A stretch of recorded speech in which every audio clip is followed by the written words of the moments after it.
Let others wage war. Thou, happy Austria, marry. The marriages and sexual habits, not always linked together, of the Habsburgs was a massive force in shaping the world of the last 1,000 years. Henry VIII and his beleaguered bedmates may get the most attention, but the Habsburg tendrils stretched even to his island kingdom. For one, when Henry snatched up Anne of Cleves, he was marrying a woman who very nearly became an ancestor of the emperors of Austria-Hungary. But, more directly, his daughter Mary's husband was the Habsburg Philip II of Spain. Not that they managed to create any dynasties together. And when Mary died long before Philip, he responded to the news with, "I feel reasonable regret." He's also been suspected of using poison to get rid of awkward family members, and Mary's death did free the man up to marry twice more, for a total of 4 marriages. He may have regretted Mary's death, but it did make it much easier for him to get on with the business of providing his empire heirs.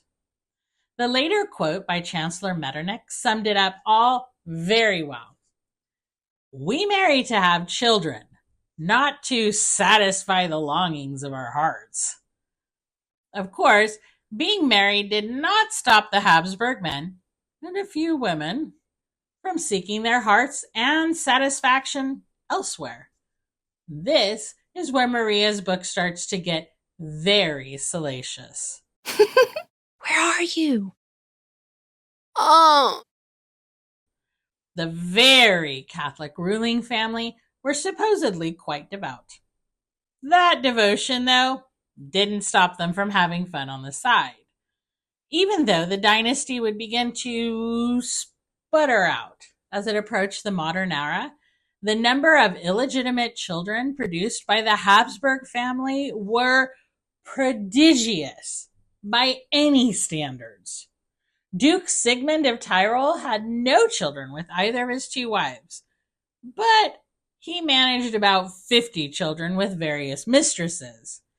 His sexcapades were so numerous that he was removed from his ruling capacity in Innsbruck by Emperor Frederick III. Maximilian I did manage to kick out 2 legitimate children, but his illegitimate line, somewhere around 70 kids, would have populated a Viennese neighborhood on its own in no time.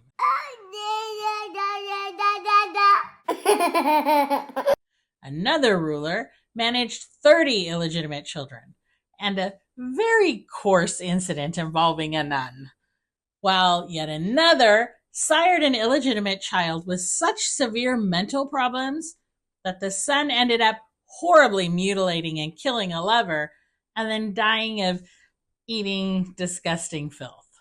Ugh. Salacious, for sure, and yet still absolutely relevant to a full understanding of the past. These are, after all, the people who ruled a significant chunk of Europe. Since that rule was passed down in a genetic and often uncomfortably incestuous line, who was sleeping with whom was where history began. Luckily, we had Maria to play history detective, and she lays out even more Habsburgian peccadillos in pages 71 through 90 of Sex, Drugs, and Rock and Roll in Habsburg Vienna. Now we're getting to the most famous Habsburgs of all. Prepare for a fascinating glimpse at what we didn't know we didn't know. And more info for those reading along with us. If the stories of sex in Habsburg times have piqued your interest, Maria not only wrote the book, but she leads the tours.